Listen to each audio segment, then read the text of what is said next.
right, so we are here at the UNOH tire demonstration, and they are currently taking off the lug nuts and taking off the tires. And TJ, you actually are a professional lug nut take-offer. Let me hear the sounds. So you worked on a few monster trucks. You volunteered for Team Screen. What's it like taking off a tire, TJ? As long as it doesn't fall on you, and that's the best part. Because if it falls, even if it falls all you get really hurt. If it falls in general, it takes more than one person to push it around.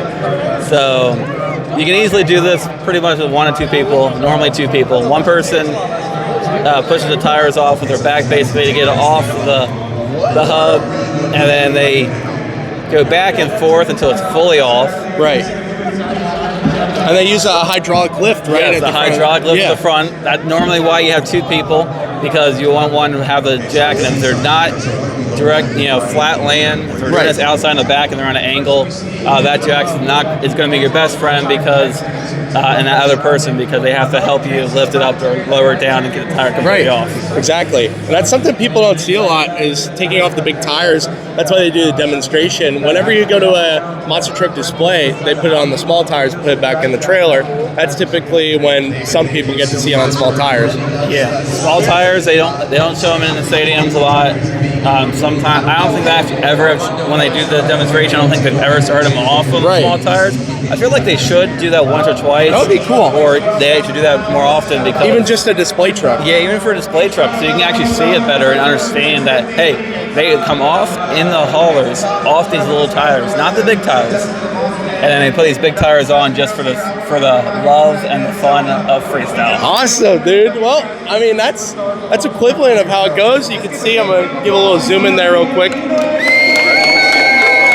little clap for the people. A little bit of the people. So there is the hub right there. And you can see how big the bolts are. It's crazy. Massive hub of how they put this tire on. And they're just going to slot it back on there. They're going to put the hydraulic lift up after they angle the tires on. Angle the tires on, so it helps them give leverage to be able to put it on with it. So there you see, telling them to stop right there. Yeah. I got to go down a little bit. Went too high on the one side. As you can see, the left tire is technically not in the right position for this, but we'll see how they go, because they're both guys need a certain way to get it lined up. And Wayne, how heavy do these tires weigh? Oh man, they're big tires. I think, are they 1,000 pounds each? No, 500 pounds. 500 pounds. 5 to 600, I believe. 5 to 600 pounds each for BKT tire. Depending on the tire brand that you have, because you have independent teams too. If you're outside of Monster Jam, there's Ukraines. There is a bunch of other tire types, and those can weigh a lot more, and they're a lot beefier. These are essentially shredded down big tires, that they even would use on tractors. Not these necessarily, but BKT is typically a tractor tire. And they made this, and we're on generation 3 or 4 of BKTs. I think 4, but don't hold me to that. Right. I think you're right, 4. I know Gen 3 was what I can't say that, never mind. Jim used to like getting Gen 3s and Gen 1, so how much air pressure is actually in these tires? You would think it's a lot. I actually don't know, TJ. You don't know? No. So normally it's between 25 and 30. 30 is normally what Team Scream, or Corey Rummel used to like 30 in his. Jim, I believe, runs 25 even. I think Joe's about the same, or between 20 and 30 for sure. Into that. Interesting. So basically holds the same amount of air as your car would, or a little bit less. That's pretty crazy. I never imagined that it would have that much. I think it would have like 50 pounds or more. 50, 60, 100, yeah.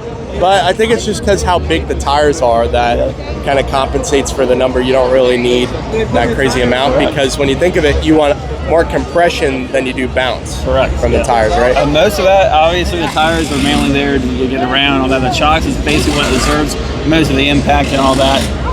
The tires are just a little cushion and say, "Hey, I'm still working." Hey, how you doing? I'm still here. Well, that is a tire demonstration. Thank you, TJ, for explaining it with me. And we're excited for the show today. That's El Toro Loco, Armando Castro. And shout out to all the crew and people. Hey. Well, we got the mascot right here. There he is. The man himself. How you doing?